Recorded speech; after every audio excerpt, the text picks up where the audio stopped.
Pawan Kalyan Allu Arjun fans కి మధ్య చిన్న డిస్టర్బెన్స్ అవుతుంది కదా, ఎలాగనిపిస్తుంది? అది కావాలని కొందరు ఉంటారు కదా అన్న, వాళ్ళు క్రియేట్ చేస్తారు అంతే. అలాంటిది ఏమి ఉండదు. సో ఇప్పుడు పుష్ప మీద ఇండైరెక్ట్ గా పవన్ కళ్యాణ్ కామెంట్స్ చేశారని పవన్ కళ్యాణ్ ఫ్యాన్స్ కానీ అల్లు అర్జున్ ఫ్యాన్స్ కానీ గొడవ చేస్తారు. అది నిజమే. బట్ అది ఏంటంటే ఇప్పుడు ఉంటారు కదా, పవన్ కళ్యాణ్ నచ్చినోడు, అల్లు అర్జున్ నచ్చినోళ్ళు, ఆ ఫ్యాన్స్ ఈ ఫ్యాన్స్ ఉంటారు కదా, యాంటీ ఫ్యాన్స్ అని, వాళ్ళే క్రియేట్ చేసేదంతా. అది మొత్తం అందరికి అంటు రోగం లాగా అంటుకుని అందరు రియాక్ట్ అవుతారు అంతే. దానికి పెద్ద సో పవన్ కళ్యాణ్ ఫ్యాన్స్ పుష్ప 2ని బ్యాన్ చేస్తాం. అలా ఏం చేయరు బో. పవన్ కళ్యాణ్ ఫ్యాన్స్ అందరినీ ఆదరిస్తారు. కొందరే ఉంటారు ఇటు నుంచి అటు, అటు నుంచి ఇటు పుల్లలు పెట్టేటోళ్ళు.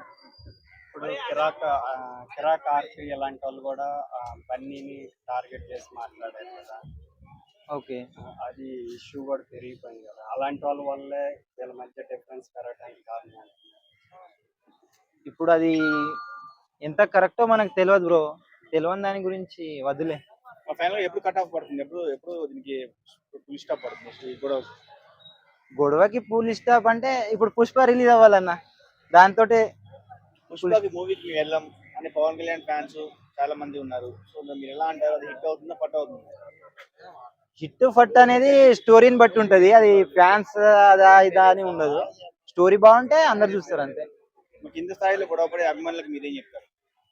కింద స్థాయిలో కూడా పడే అభిమానులకు నేను చెప్పేంత స్థాయి నాకు లేదు. బట్ కొందరు ఉంటారు అంతే, పవన్ కళ్యాణ్ నచ్చనోళ్ళు, అల్లు అర్జున్ నచ్చనోళ్ళు, వాళ్ళు ఇటు నుంచి అటు గొడవ పెడతారు. దాన్ని మనం సీరియస్ గా తీసుకోవద్దు. మీరేమంటున్నారు, గొడవ పెడతారు అంటున్నారు, కానీ అల్లు అర్జున్ స్టేజ్ మీద ఆ వ్యాఖ్యలు, అలాంటి వ్యాఖ్యలు, రెచ్చగొట్టే వ్యాఖ్యలు చేయడం కరెక్టేనా మరి? అది ఎంతవరకు పవన్ కళ్యాణ్ కి అన్నారన్నది తెలియదు కదా అన్న.